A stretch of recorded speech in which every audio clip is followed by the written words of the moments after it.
уважаемые коллеги, знаете, как обстоят дела в ваших регионах? Первичное звено – это зона, прежде всего, ответственности региональных властей. Развитие здравоохранения в регионах. Глава Ингушетии принял участие в заседании Госсовета в Светлогорске. В рамках реализации национального проекта «Современная школа» в 2019 году будут открыты 17 центров цифрового и гуманитарного профиля. Национальный проект образования. Его реализацию в Ингушетии обсудили на заседании Народного собрания.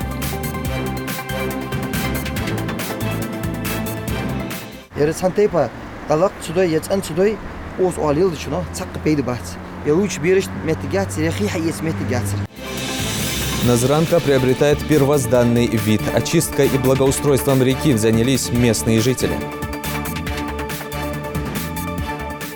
Это может спасти чью-то жизнь в дальнейшем. Поэтому всех призываю участвовать в данных акциях и периодически для здоровья полезно. «Сдай кровь, спаси жизнь». Донорская акция прошла в Назране на станции переливания крови.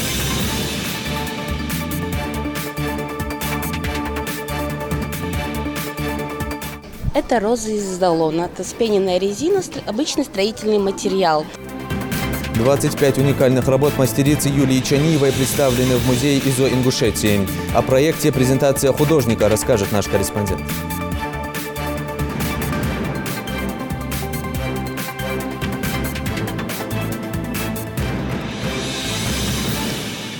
На канале Ингушетия новости 24. Здравствуйте. В Калининградской области сегодня прошло заседание Госсовета под председательством президента Владимира Путина. В числе руководителей субъектов, членов правительства в работе заседания принял участие глава Ингушетии Махмуд Али Калиматов. В центре внимания реализация нацпроекта здравоохранения. Напомню, это одна из двух основных национальных программ наряду с нацпроектом «Демография социальной направленности». Президент рассказал о мерах, которые повысят доступность и качество медицинской помощи в регионах. Владимир Путин отметил, что в этой сфере сделано многое, но еще больше предстоит, особенно в первичном звене. То, что вчера было достижением, сегодня часто воспринимается как норма, и это на самом деле справедливо. Сейчас более 60% граждан невысоко оценивают качество здравоохранения, и в основном это относится к его первичному звену. Хотел бы еще раз повторить, для всех нас это требование значит необходимость серьезно усилить работу по обозначенному направлению. Вы знаете, что начиная с августа мы провели целый цикл совещаний на эту тему, обсуждали проблемы, которые для людей имеют первостепенное значение.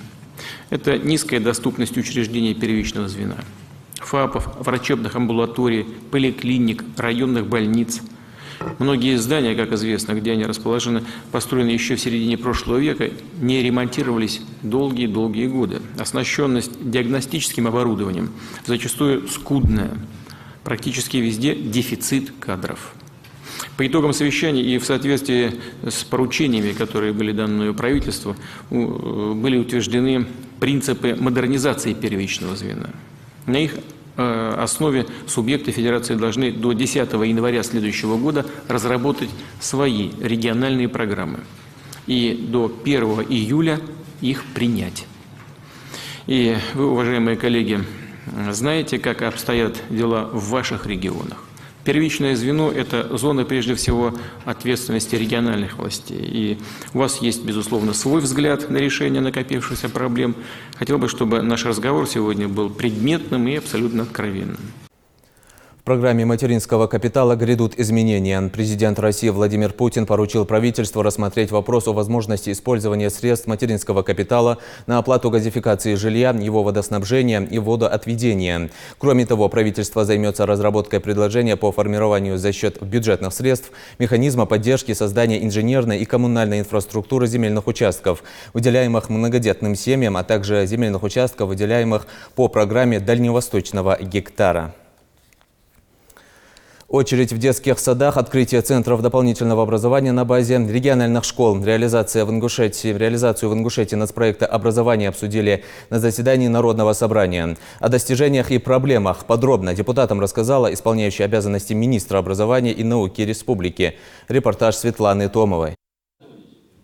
Прошедший учебный год ознаменовался активным участием республики в реализации национального проекта образования. С этих слов начинает доклад ИО министра образования Эсет Бокова. Дан старт региональным инновационным проектам, наметившим дальнейшее направление развития различных уровней образования. Министр также подчеркнула, что дошкольное образование – первая и, пожалуй, одна из важнейших ступеней образовательной системы. По ее словам, всего в Ингушетии дошкольным образованием охвачено около 16,5 тысяч детей. В очереди же в детские сады свыше 11,5 тысяч детей. В развитии дошкольного образования в рамках нацпроекта планируется введение в эксплуатацию детских садов для того, чтобы ликвидировать дефицит посадочных мест в детских садах, что очень актуально на сегодняшний день для женщин, которые хотят выйти на работу. Нельзя не отметить, что вырос спрос на услуги дополнительного образования технического направления, как у детей, так и их родителей. Эсет Бокова считает, что необходимо в настоящее время развивать это направление путем создания новых центров детского технического творчества, особенно в сельской местности. В рамках реализации национального проекта «Современная школа» в 2019 году будут открыты 17 центров цифрового и гуманитарного профиля «Точка роста» на базе образовательных организаций. За счет создания вышеуказанных центров в 2019 году около 800 детей будут охвачены доп. Образованием по таким направлениям, как технология, информатика, ОБЖ. В центрах точки роста будут осуществляться единый подход к образовательным программам, составленным в соответствии с новыми предметными областями. Изменится содержательная сторона предметной области технологий, в которую будут введены новые образовательные компетенции. Это 3D-моделирование, компьютерное черчение, технологии цифрового пространства.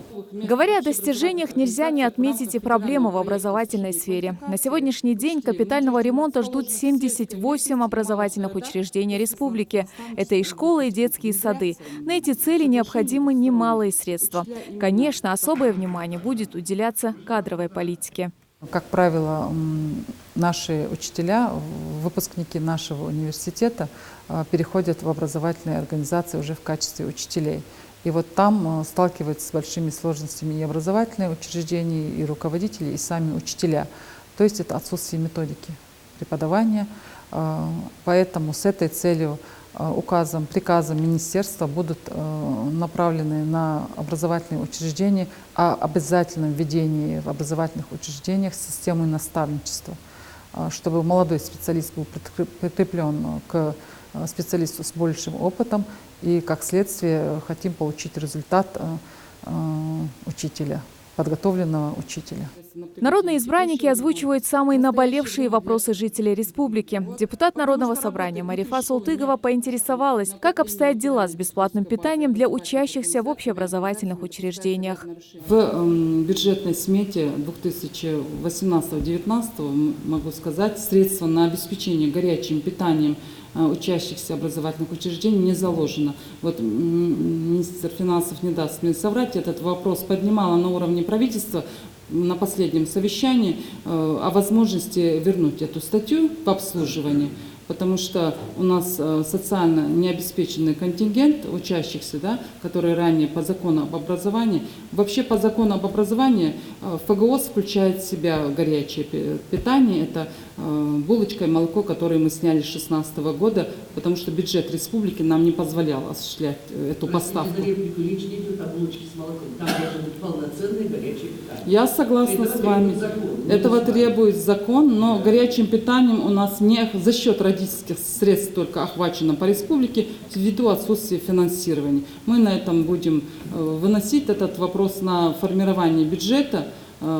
Статья заложена, но она ежегодно не проплачивалась, просто не обслуживалась эта статья. Помимо всех вопросов, которые стоят перед Министерством образования, нельзя откладывать в долгий ящик и необходимость улучшения материально-технической базы, благоустроить территории и открыть спортивные залы. Качеству образования будет уделяться особое внимание, подчеркнула министр. Создан комитет по проведению мониторинга, рабочая группа при Министерстве образования и науки с целью мониторинга и выявления дефицита на местах образовательных учреждений. Акцент будет делаться на тех образовательных учреждениях, где показываются низкие результаты ЕГЭ. Именно ЕГЭ, а не ОГЭ. Потому что наблюдается такая тенденция на последний год, что качество ОГЭ не подтверждается качеством ЕГЭ на выходе. То есть учащиеся, которые получили хороший аттестат об образовании, основном образовании, не подтверждают эти знания уже на едином госэкзамене. В рамках реализации нацпроекта планируется введение в эксплуатацию до конца 2022 года 22 детских сада из 17 школ. Завершая свое выступление, Эсет Бокова подчеркнула, что все мероприятия, реализуемые в системе образования республики, направлены на создание условий для выявления и развития таланта каждого ребенка. А это все невозможно без соответствующей материально-технической базы образовательных учреждений. Светлана Томова, Асхаб Белакиев, Новости 24. Завтра по всей стране в 11:00 стартует международная просветительская акция «Большой этнографический диктант». В Ингушетии его планируется провести на 29 площадках во всех районах региона, которые будут развернуты на базе общеобразовательных учреждений, домов культуры, административных учреждений. Список площадок представлен на сайте регионального Миннаца и на странице ведомства в Инстаграм. Диктант позволит оценить уровень этнографической грамотности россиян и их знания о народах, проживающих в стране.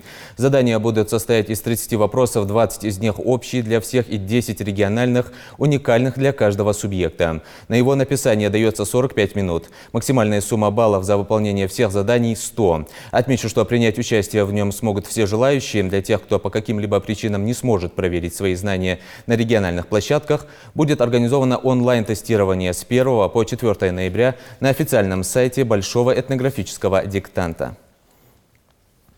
Мир не без добрых людей. Река Назранка понемногу приобретает первозданный вид. Эпоха загрязнения водного объекта мусором, канализацией и прочими отходами уходит в прошлое. Улучшением состояния Назранки, которое еще недавно вызывало серьезное беспокойство у экологов, занялись местные жители. Начали с очистки русла реки, благоустраивается береговая линия. О благородной инициативе репортаж Дианы Дударовой. Глядя на эту картину, сложно поверить, что еще 20 лет назад здесь купались дети, ловили рыбу, набирали чистую родниковую воду, паслись животные.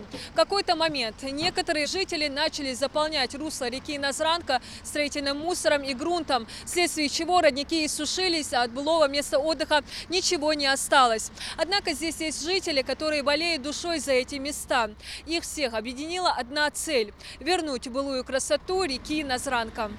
Строительная техника появляется здесь довольно часто. Очисткой русла реки занялись еще 3 месяца назад. За это время переполненные мусором грузовики выезжали отсюда более 70 раз. Инициаторами доброй акции стали представители Тайпа-Плиевых, которые родились здесь и выросли. С проблемой, поглотившей чистые родники, борются собственными усилиями.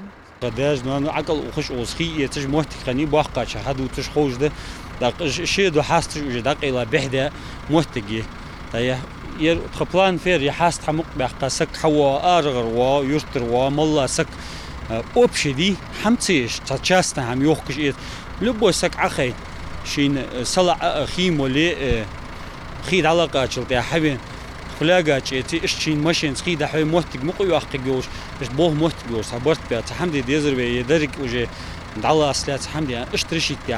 Прежде чем начать благоустройство русла реки, небезразличным к судьбе Назранки жителям пришлось уладить ряд спорных моментов с соседями, которые захватили земли на прибрежной зоне. Идею возродить родники они приняли далеко не с трепетом, предъявили документы на право собственности, которые некогда им выдали представители администрации. Однако они не стали помехой для жителей в выполнении благородной миссии. Мы думали, за месяц справимся вообще, уже сколько мы здесь копаемся.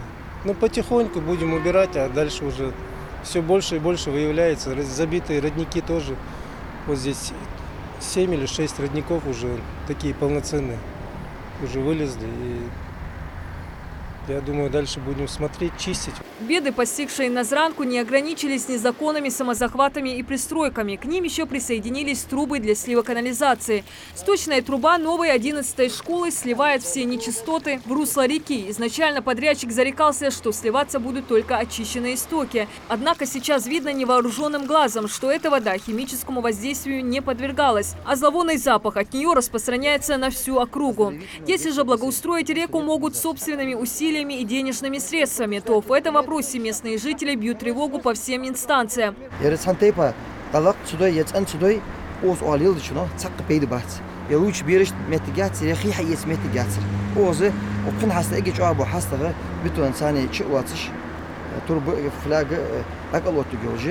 забор воды хуёлший. Машин агалю агелш. Болметки ждахты. До определенного времени сточные воды действительно не представляли угрозу. Система очистных сооружений 11-й школы обеззараживала воду бактерицидной лампой. Но уже достаточное время она находится в неисправном состоянии. А чтобы ее отремонтировать, нужно приглашать специалистов из другого региона. Нужен человек специально обученный к этой системе. У нас этих людей нет.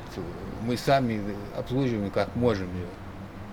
Надо специалиста от Министерства образования, специалиста послать туда учиться на эту систему. Специалист должен его обслуживать. Этого нет. Там он в нерабочем состоянии. Там бактерицидная лампа стоит. Она уже сгорела давно. Местная администрация, в свою очередь, предлагает и другие пути решения возникшей проблемы. Подвести сточные трубы к новому канализационному коллектору села и построить насосную станцию. Были написаны письмо Минстроя. Минстрой отвечает, там перепад, хотя можно принять другие условия. Есть специальные насосы, перекачиваются, КНС называется.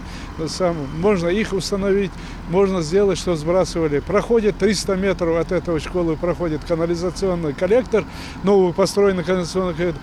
Вот они не хотят заниматься этим вопросом, там дополнительно надо осмечивать, дополнительно надо затраты делать. Сейчас идут десятки судебных разбирательств по поводу незаконных захватов и пристроек. Тем не менее, череда проблем не расстраивает планы и позитивный настрой жителей Насыркорта. Сегодня они не только очищают русло реки, но и облагораживают прибрежную зону. За собственные средства приобрели деревья для посадки. Они надеются, что уже в следующее лето родники Назранки будут утолять жажду не только местных жителей, но и всех, кто здесь окажется по случаю жизни. Диана Дударова, Майрбек Межуев, Новости 24.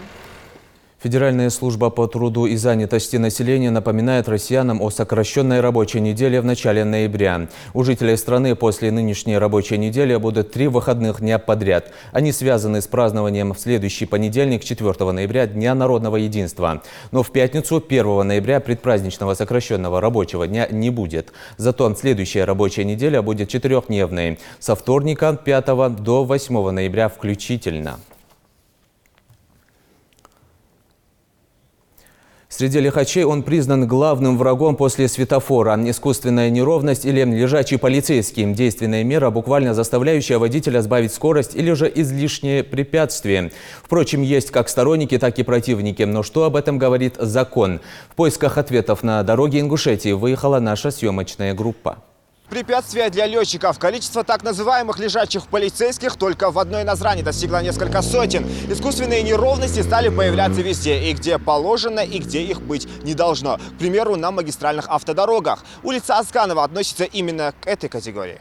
Но и тут есть исключения. Согласно ГОСТу, лежачие полицейские должны обязательно находиться возле школ, детсадов, поликлиник и больниц. А вот на улице Тутаева установлены сразу 2 искусственных неровности. Эти полицейские, особенно при подъеме, здесь лежать не должны. На этом настояли местные жители, обращались во все инстанции. Этот участок в народе прозвали «Долиной смерти». Ни для кого не секрет. Почему?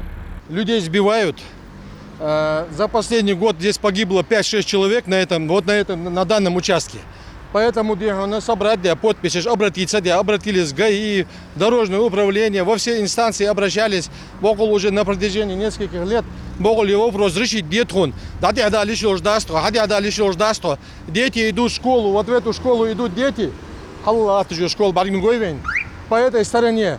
Пока они дойдут до того светофора, машины, которые едут по направлению, пугают детей, значит, они перебегают дорогу. Девочка попала под машину, сбили, сломали ногу, лежит в больнице. В долине смерти частенько разгонялись на высокой скорости, несмотря на то, что здесь стоят камеры видеонаблюдения. Однако и это никого не останавливало. У некоторых автолюбителей на этот случай левые номера. С появлением этих бетонных препятствий проблема решилась. И несмотря на несущественные трудности, с жителями солидарны сами водители. Это очень правильно сделано, что их уложили. Заметно снизилась скорость. То есть вам, как автолюбителю, доставляются неудобства какие-то? Я не сказал, что заставляется лучше потерпеть, да? Да, лучше потерпеть, да и терпеть-то здесь не очень-то, потому что соблюдается режим, скоростной режим соблюдается. Из-за этих вот лежачих полицейских, да? Режим, во-первых, соблюдается, тормозить не надо, только снизить скорость и плавно переехать. Потому что соблюдена норма данных, уложенных полицейских, да, норма соблюдена. Просто автолюбители жалуются, что им неудобно при подъеме. Жалуются те, которые летают на больших скоростях. И, конечно, удобно было проскакивать эти участки. Сбивают тут не только пешеходов, но и дорожные знаки. Сотрудники Ингушавтодора говорят, при установке неровности есть свои тонкости, которые необходимо соблюсти. К примеру, лежачие полицейские запрещается устанавливать рядом со светофорами. Также не должно их быть и на подъеме, несмотря на то, что препятствия соответствуют всем необходимым нормам. Особенно зимой это не очень-то комфортно здесь ездить по такой искусственной неровности. Но, тем не менее, мы уложили эту искусственную неровность по предписанию ГИБДД. Вообще, этих искусственных неровностей у нас неоправданно много в республике, на всех автодорогах. Их укладывают там, где и надо, не надо. К искусственным неровностям автолюбители относятся неоднозначно. Любители разогнаться, конечно, лежачие полицейские раздражают, а те, кто никуда не спешит, может войти в положение. Штат этих наземных стражей порядка растет с каждым днем. В том же темпе осложняется и ситуация на дорогах. Вот, к примеру, на Аллее Победы в Назране искусственные неровности установлены прямо на повороте. Что самое интересное, знаков нет, как нет и специальных светоотражающих элементов, чтобы водитель успел снизить скорость до 20 км в час. По ГОСТу высота этой преграды не должна превышать 7 сантиметров в высоту. Этот стандарт здесь соблюден.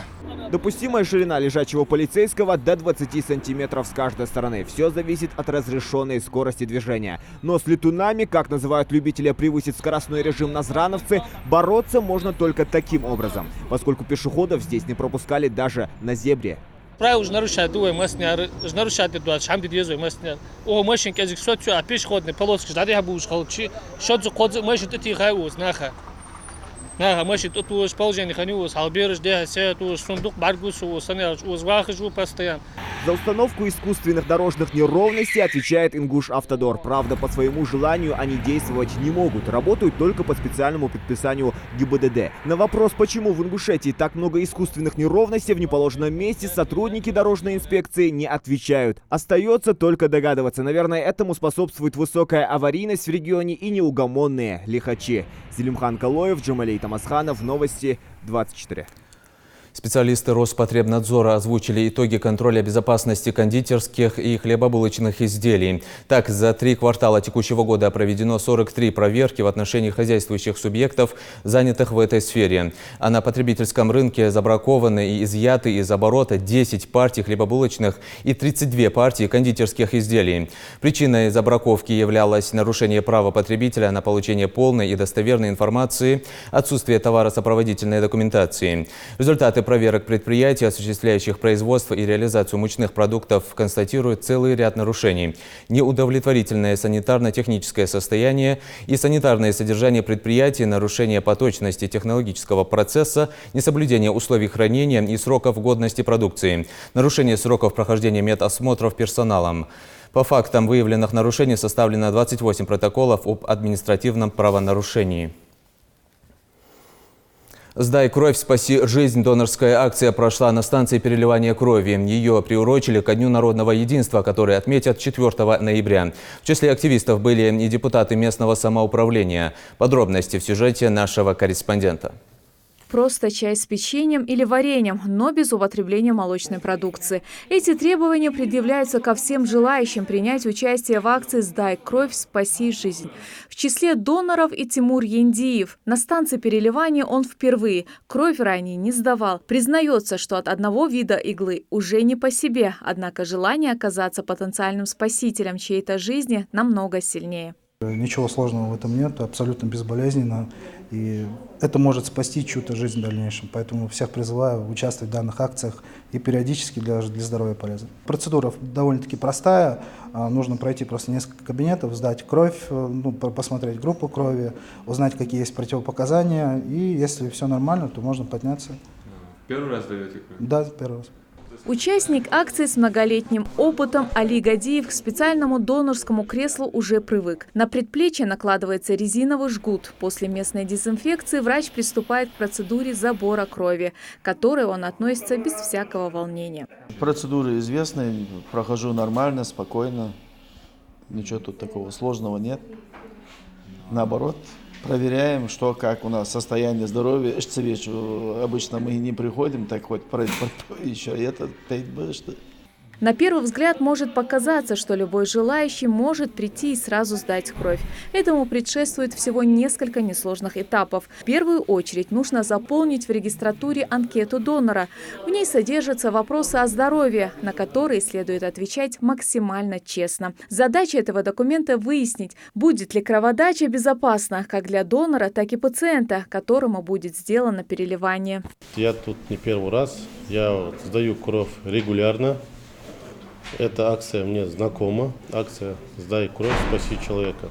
Далее следует медицинское обследование с посещением лабораторного кабинета. Установить скелл-фактор и уровень гемоглобина, а также определить группу крови. На все это уходит около 10 минут. Вся заготовленная донорская кровь обязательно обследуется на наличие антител к вирусам гепатита Б и С, а также делается биохимический анализ крови, а далее опрос врача-трансфузиолога. Это уже несколько акций мы проводим к 4 ноября. Судебные приставы сегодня сдают наши единороссы. Они принимают активное участие в этой акции.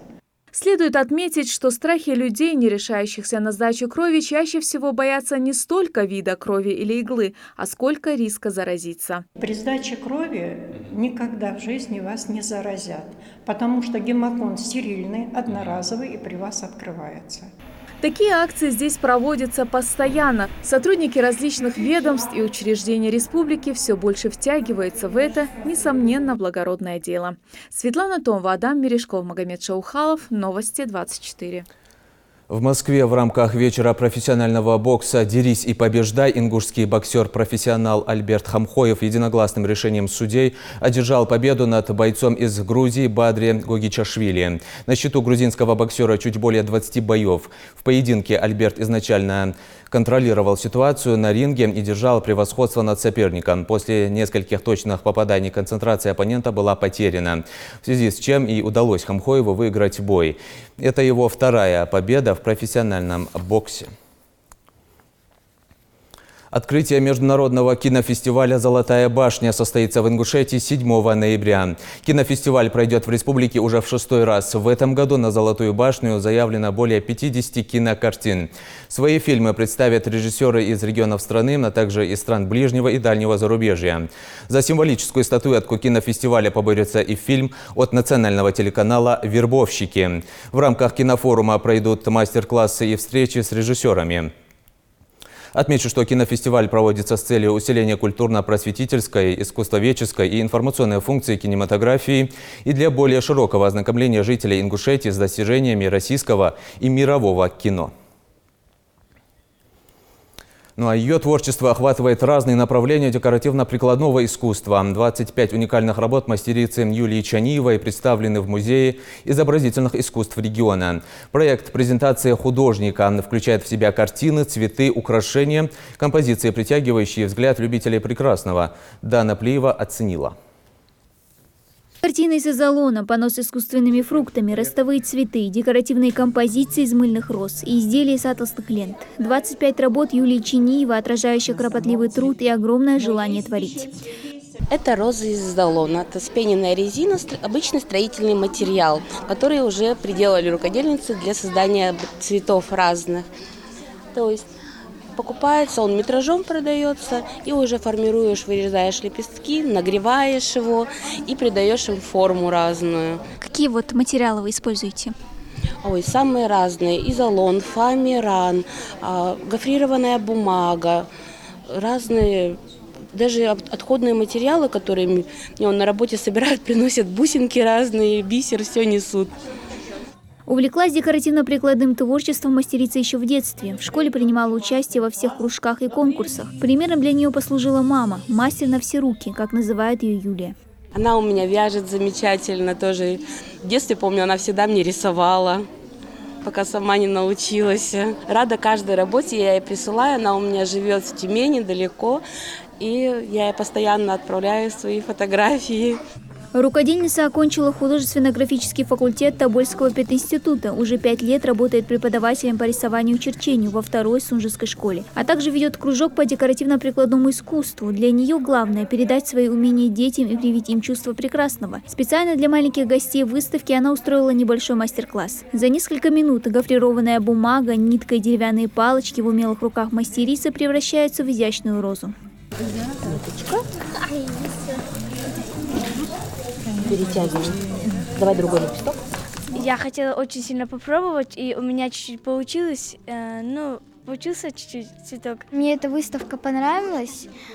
Там было очень много разных букетов, которые сделаны из цветов. И мне больше понравился ингусский флаг, который сделан из цветов. Оценить работы рукодельницы пришла и Яха Цычоева. Мастер декоративно-прикладного искусства осталась в восторге от работ коллеги. Ведь сама не понаслышке знает, сколько времени и сил вложено в каждое изделие. Очень красивая работа, как живые. Мне очень понравилось, честно говоря. Я ее знаю недавно, с Юлей знакома недавно, сомнительно. Но я уже успела ее полюбить как человека, как творческую личность. Сами розы, они просто не из тканевой, так скажем, структуры сделаны на первый взгляд, а ваш внимательный взгляд будет чувствовать, с какой нежностью создан каждый лепесток. Он как человек живет, как человек рождается. Это бутон. Выставка мастерицы проходит в рамках проекта «Презентация художника». Он стартовал в Музее изобразительных искусств еще в прошлом году. И за это время множество талантливых людей, проживающих в регионе, смогли презентовать свои работы широкой публике. В процессе работы уже появляется уверенность, желание продолжать работать над своим любимым делом. Даже если в дальнейшем они выберут другую профессию, я думаю, одно другому не помешает. Даже совмещать свое любимое дело с какой-то профессией. Это уже 3-я по счету презентация работ Юлии Чиниевой в музее. В планах у сотрудников организовать еще одну, персональную. Выставка Музея изобразительных искусств продлится еще 2 недели. Увидеть ее работы каждый желающий сможет и в рамках всероссийской акции «Ночь искусств», которая пройдет здесь с 3 по 4 ноября. Дана Плиева, Магомед Аскиев, Новости 24. Ну а школьников приглашают к участию в конкурсе юных чтецов «Живая классика». Конкурс объявляет старт, который продлится до 25 января 2020 года. Участниками конкурса могут стать учащиеся 5-11 классов не старше 17 лет. В рамках конкурса участникам предлагается прочитать вслух на русском языке отрывок из выбранного ими прозаического произведения российских и зарубежных писателей. Напомню, организатором конкурса является фонд конкурса при поддержке Министерства образования и науки России. Главная цель «Живой классики» – популяризация чтения среди школьников, расширение их читательского кругозора. На этом наш выпуск завершен. Оставайтесь на канале Ингушетия.